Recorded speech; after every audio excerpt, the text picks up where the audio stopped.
Hello and welcome to a look at Bobsleigh for the Commodore 64, a game that was released by Digital Integration. Now you can likely wonder why someone would get the idea of releasing a bobsleigh simulator, but Digital Integration decided to do just that.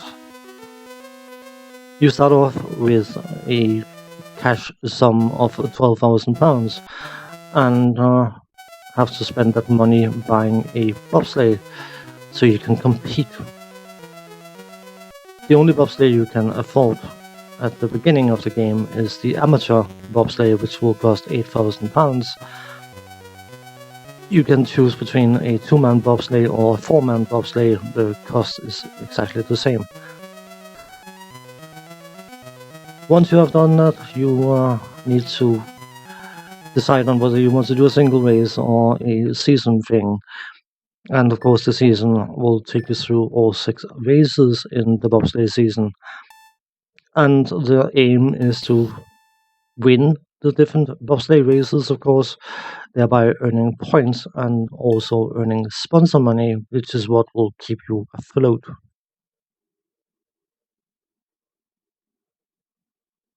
You start off by, after having bought the bobsleigh, to check the weather conditions, and if you want to, you can look at the map as well.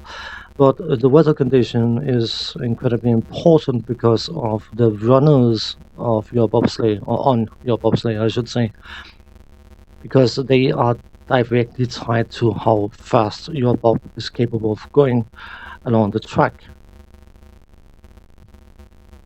You have 2 temperatures. You have the air temperature and you have the ice temperature, and the relevant one is actually the air temperature. If you have a negative air temperature and a negative ice temperature, then you likely want to go for runner type 4 because it is more smooth and is perfect for skating along smooth ice. But if factors kicks in like snow or the potential of the air temperature being at the freezing point or just above, then you want to consider runners 1 and 2 because they have better grip on lightly melted surfaces. The speed the bob can achieve is directly tied to the runners. But more importantly, once you get into a race, you have to do a starting run-up, of course, in order to build up speed for the actual race itself. And you do that by frenetically knocking your joystick back and forwards, not side to side, which is very, very obnoxious, of course, unless you are in a position where you can easily turn your joystick to do just that move. And then, of course, you have to hit the fire button to make sure to actually jump into the bob, or the bob will take off without you, making your team look rather silly. Once that is done, you have to navigate the track. You will have left-hand curves and right-hand curves and straight sections. And the idea, of course, is to maintain maximum speed as long as possible, because that will ultimately define your time that you complete the race in.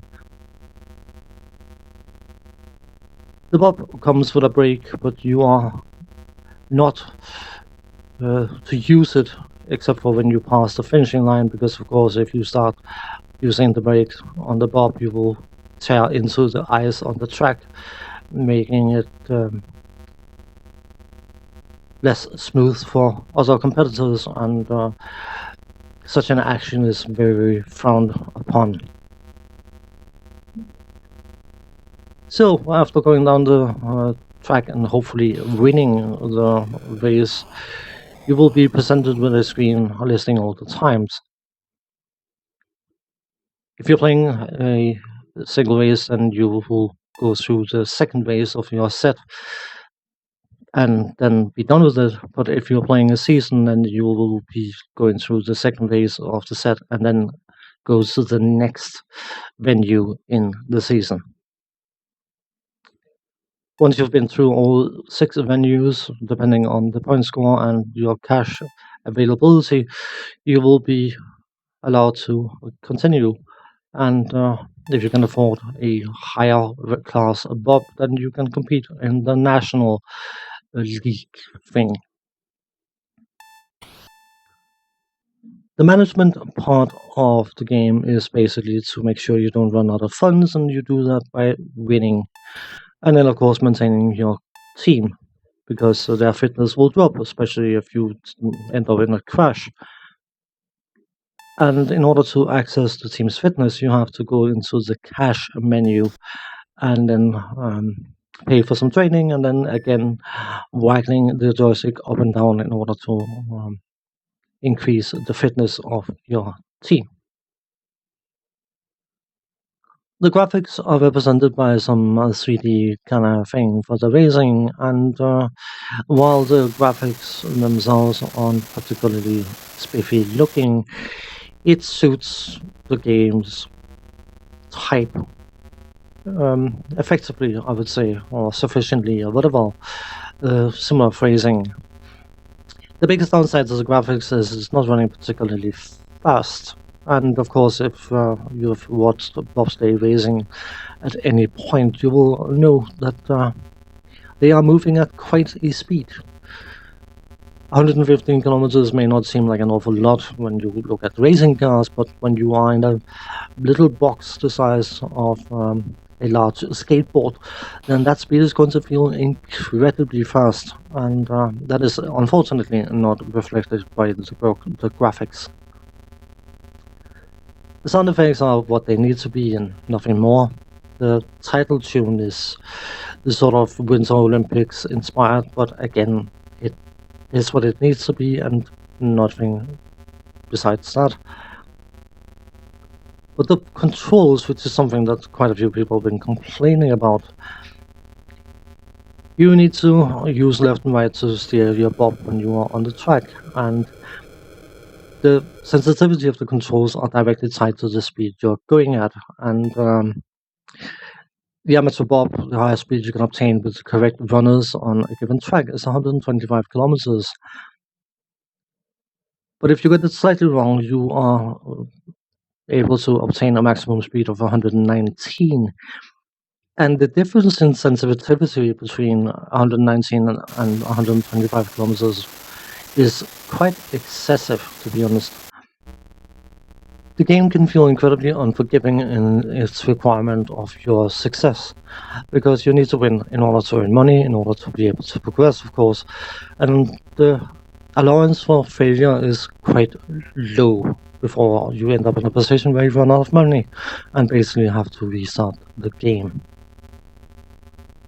The idea and concept of managing a bobsleigh team is definitely going to be what you would call of limited appeal. But on the positive side, it does offer a two-player mode where you can compete against a friend, which is always something exciting. Obviously, that is done by alternating turns. It wouldn't be played at the same time.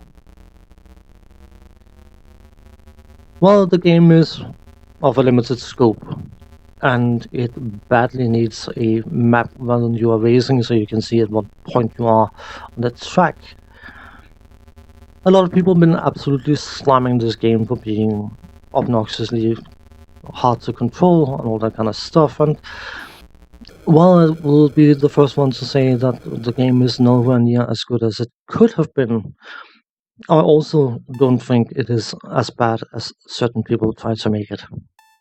On that note, thanks for watching, take care, see you next time, bye bye.